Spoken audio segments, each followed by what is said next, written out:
un artista del hambre de Franz Kafka. En los últimos decenios, el interés por los ayunadores ha disminuido muchísimo.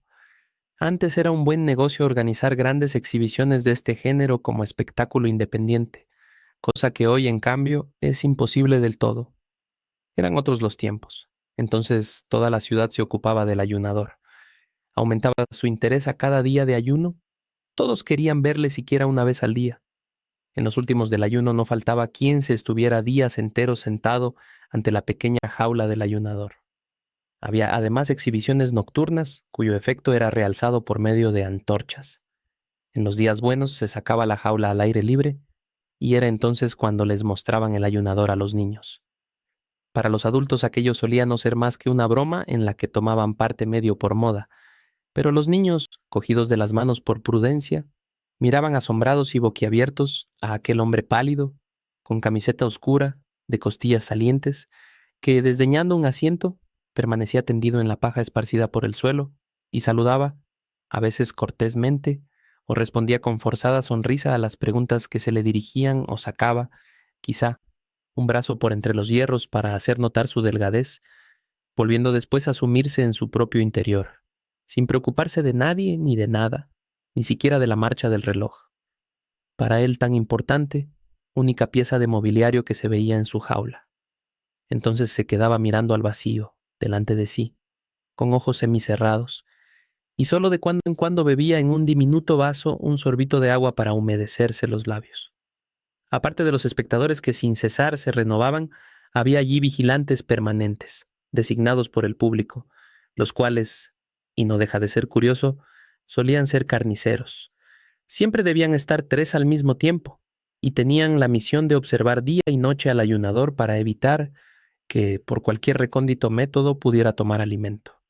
Pero esto era solo una formalidad introducida para tranquilidad de las masas, pues los iniciados sabían muy bien que el ayunador, durante el tiempo del ayuno, en ninguna circunstancia, ni aun a la fuerza, tomaría la más mínima porción de alimento. El honor de su profesión se lo prohibía. A la verdad, no todos los vigilantes eran capaces de comprender tal cosa. Muchas veces había grupos de vigilantes nocturnos que ejercían su vigilancia muy débilmente. Se juntaban adrede en cualquier rincón y allí se sumían en los lances de un juego de cartas, con la manifiesta intención de otorgar al ayunador un pequeño respiro, durante el cual, a su modo de ver, podría sacar secretas provisiones, no se sabía de dónde. Nada atormentaba tanto al ayunador como tales vigilantes. Le atribulaban, le hacían espantosamente difícil su ayuno. A veces sobreponíase a su debilidad y cantaba durante todo el tiempo que duraba aquella guardia, mientras le quedaba aliento, para mostrar a aquellas gentes la injusticia de sus sospechas. Pero de poco le servía, porque entonces se admiraban de su habilidad que hasta le permitía comer mientras cantaba. Muy preferibles eran, para él, los vigilantes que se pegaban a las rejas, y que, no contentándose con la turbia iluminación nocturna de la sala, le lanzaban a cada momento el rayo de las lámparas eléctricas de bolsillo que ponía a su disposición el empresario. La luz cruda no le molestaba, en general no llegaba a dormir, pero quedar traspuesto un poco podía hacerlo con cualquier luz, a cualquier hora, y hasta con la sala llena de una estrepitosa muchedumbre. Estaba siempre dispuesto a pasar toda la noche en vela con tales vigilantes. Estaba dispuesto a bromear con ellos, a contarles historias de su vida vagabunda y a oír, en cambio, las suyas, solo para mantenerse despierto, para poder mostrarles de nuevo que no tenía en la jaula nada comestible y que soportaba el hambre como no podría hacerlo ninguno de ellos. Pero cuando se sentía más dichoso era al llegar la mañana, y por su cuenta les era servido a los vigilantes un abundante desayuno, sobre el cual se arrojaban con el apetito de hombres robustos que han pasado una noche de trabajosa vigilia. Cierto que no faltaban gentes que quisieran ver en este desayuno un soborno de los vigilantes, pero la cosa seguía, y si se les preguntaba si querían hacerse cargo de la guardia sin desayuno, no renunciaban a él, pero conservaban siempre sus sospechas. Pero éstas pertenecían ya a las sospechas inherentes a la profesión del ayunador. Nadie estaba en situación de poder pasar, ininterrumpidamente, días y noches como vigilante junto al ayunador. Nadie, por tanto, podía saber por experiencia propia si realmente había ayunado sin interrupción y sin falta. Solo el ayunador podía saberlo, ya que él era, al mismo tiempo, un espectador de su hambre completamente satisfecho. Aunque por otro motivo, tampoco lo estaba nunca. ¿Acaso no era el ayuno la causa de su enflaquecimiento tan atroz que muchos con gran pena suya tenían que abstenerse de frecuentar las exhibiciones por no sufrir su vista?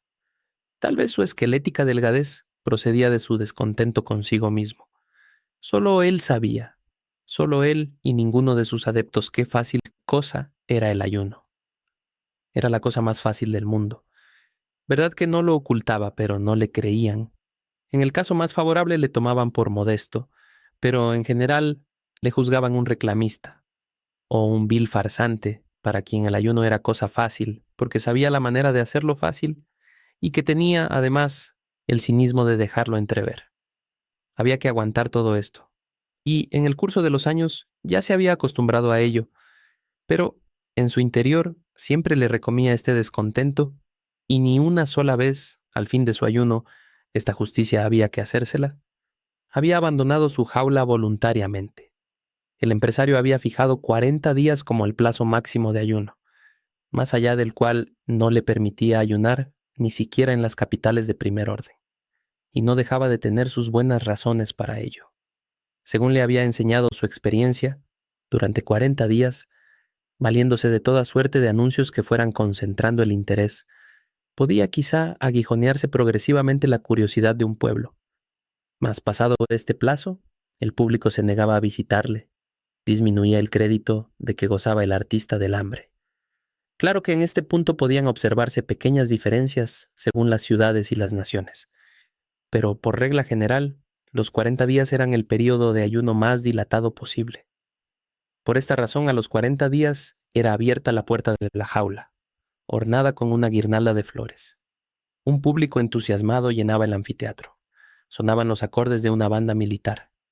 2 médicos entraban en la jaula para medir al ayunador, según normas científicas, y el resultado de la medición se anunciaba a la sala por medio de un altavoz.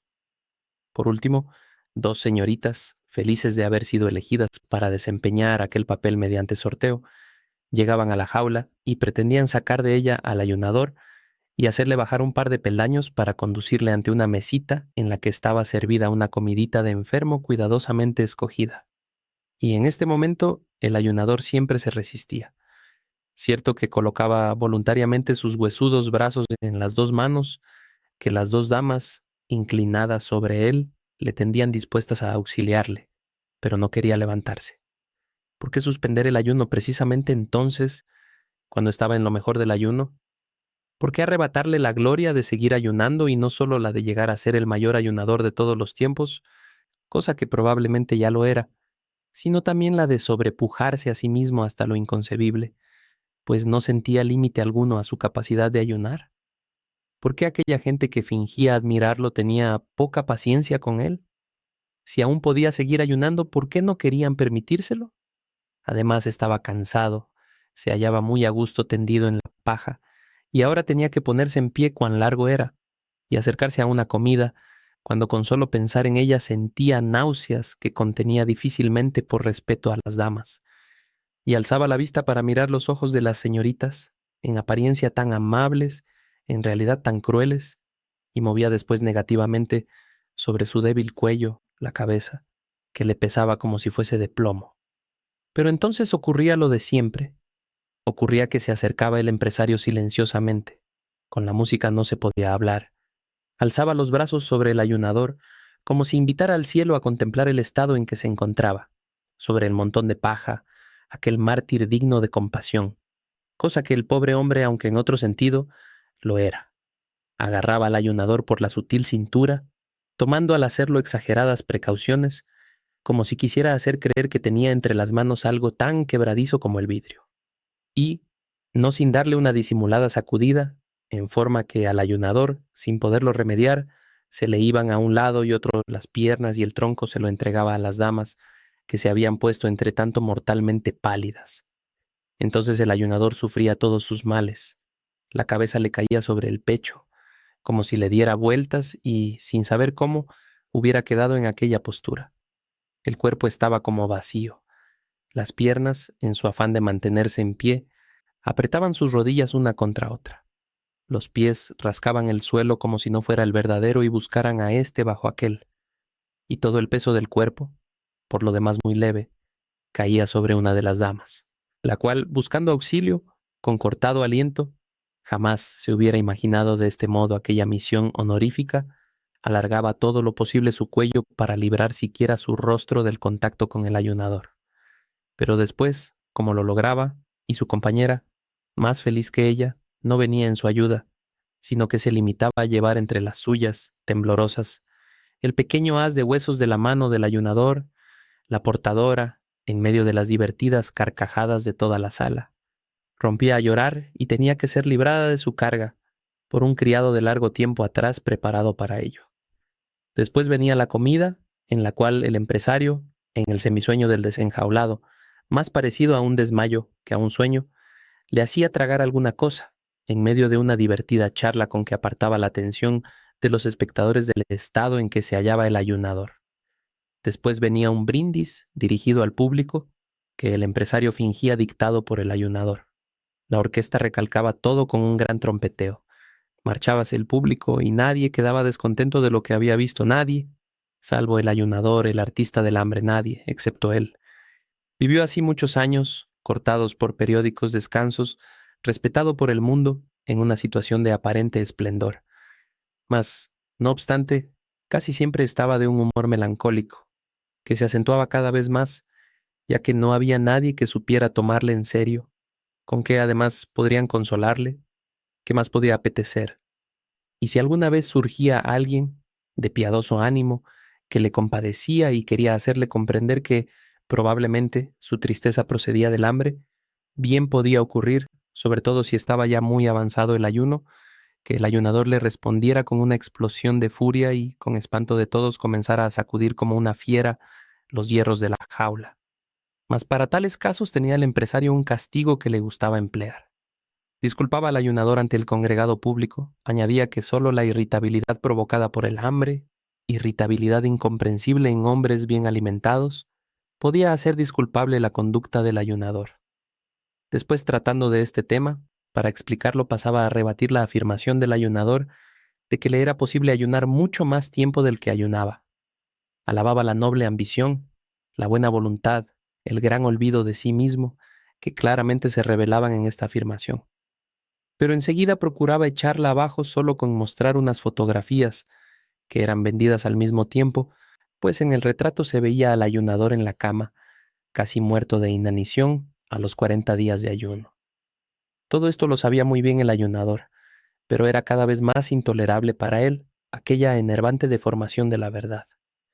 Presentábase allí como causa lo que solo era consecuencia de la precoz terminación del ayuno. Era imposible luchar contra aquella incomprensión, contra aquel universo de estulticia. Lleno de buena fe, escuchaba ansiosamente desde su reja las palabras del empresario.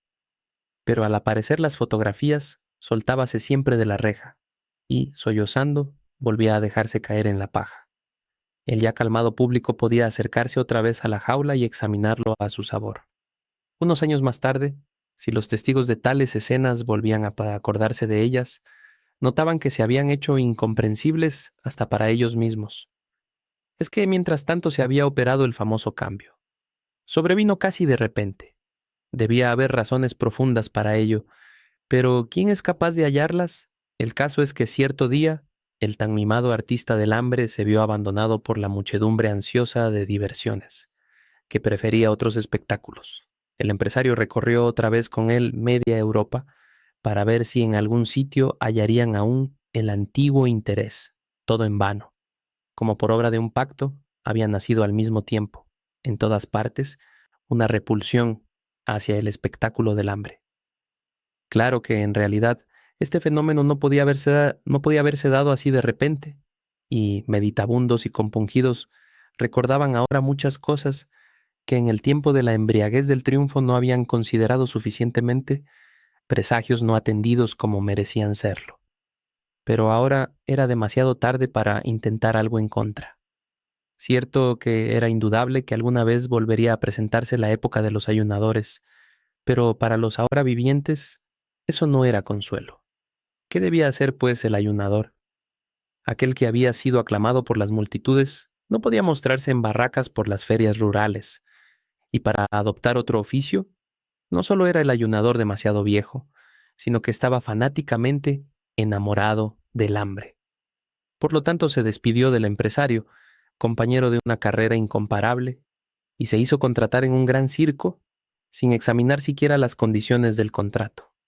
Un gran circo con su infinidad de hombres, animales y aparatos que sin cesar se sustituyen y se complementan unos a otros, puede, en cualquier momento, utilizar a cualquier artista, aunque sea un ayunador, si sus pretensiones son modestas, naturalmente. Además, en este caso especial no era solo el mismo ayunador quien era contratado, sino su antiguo y famoso nombre. Y ni siquiera se podía decir, dada la singularidad de su arte, que como al crecer la edad mengua la capacidad, un artista veterano que ya no está en la cumbre de su poder trata de refugiarse en un tranquilo puesto de circo. Al contrario, el ayunador aseguraba, y era plenamente creíble, que lo mismo podía ayunar entonces que antes, y hasta aseguraba que si le dejaban hacer su voluntad, cosa que al momento le prometieron, sería aquella la vez en que había de llenar al mundo de justa admiración. Afirmación que provocaba una sonrisa en las gentes del oficio, que conocían el espíritu de los tiempos, del cual en su entusiasmo habíase olvidado el ayunador. Mas, allá en su fondo, el ayunador no dejó de hacerse cargo de las circunstancias y aceptó sin dificultad que no fuera colocada su jaula en el centro de la pista, como número sobresaliente, sino que se la dejara fuera, cerca de las cuadras, sitio, por lo demás, bastante concurrido. Grandes carteles de colores chillones rodeaban la jaula y anunciaban lo que había que admirar en ella. En los intermedios del espectáculo, cuando el público se dirigía hacia las cuadras para ver los animales, era casi inevitable que pasaran por delante del ayunador y se detuvieran allí un momento. ¿Acaso habrían permanecido más tiempo junto a él si no hicieran imposible una contemplación más larga y tranquila los empujones de los que venían detrás por el estrecho corredor, y que no comprendían que se hiciera aquella parada en el camino de las interesantes cuadras? Por este motivo el ayunador temía aquella hora de visitas que por otra parte anhelaba como el objeto de su vida. En los primeros tiempos apenas había tenido paciencia para esperar el momento del intermedio. Había contemplado con entusiasmo la muchedumbre que se extendía y venía hacia él hasta que, muy pronto, ni la más obstinada y casi consciente voluntad de engañarse a sí mismo se salvaba de aquella experiencia. Tuvo que convencerse de que la mayor parte de aquella gente, sin excepción, no traía otro propósito que el de visitar las cuadras. Y siempre era lo mejor el ver aquella masa, así, desde lejos, porque cuando llegaban junto a su jaula, enseguida le aturdían los gritos e insultos de los dos partidos que inmediatamente se formaban, el de los que querían verlo cómodamente, y bien pronto llegó a ser este bando el que más apenaba al ayunador, porque se paraban, no porque les interesara lo que tenían ante los ojos, sino por llevar la contraria y fastidiar a los otros, y el de los que solo apetecían llegar lo antes posible a las cuadras. Una vez que había pasado el gran tropel, venían los rezagados, y también estos, en vez de quedarse mirándole cuanto tiempo les apeteciera, pues ya era cosa no impedida por nadie, pasaban deprisa, a largo paso, apenas concediéndole una mirada de reojo para llegar con tiempo de ver los animales. ¿Y era caso insólito el de que viniera un padre de familia con sus hijos, mostrando con el dedo al ayunador y explicando extensamente de qué se trataba, y hablara de tiempos pasados, cuando había estado él en una exhibición análoga, pero incomparablemente más lúcida que aquella, y entonces los niños, que a causa de su insuficiente preparación escolar y general, ¿qué sabían ellos lo que era ayunar? Seguían sin comprender lo que contemplaban, tenían un brillo en sus inquisidores ojos, en que se traslucían futuros tiempos más piadosos. Quizá estarían un poco mejor las cosas, decíase a veces el ayunador, si el lugar de la exhibición no se hallase tan cerca de las cuadras. Entonces les habría sido más fácil a las gentes elegir lo que prefirieran. Aparte de que le molestaban mucho y acababan por deprimir sus fuerzas, las emanaciones de las cuadras, la nocturna inquietud de los animales, el paso por delante de su jaula, de los sangrientos trozos de carne con que alimentaban a los animales de presa y los rugidos y gritos de estos durante su comida.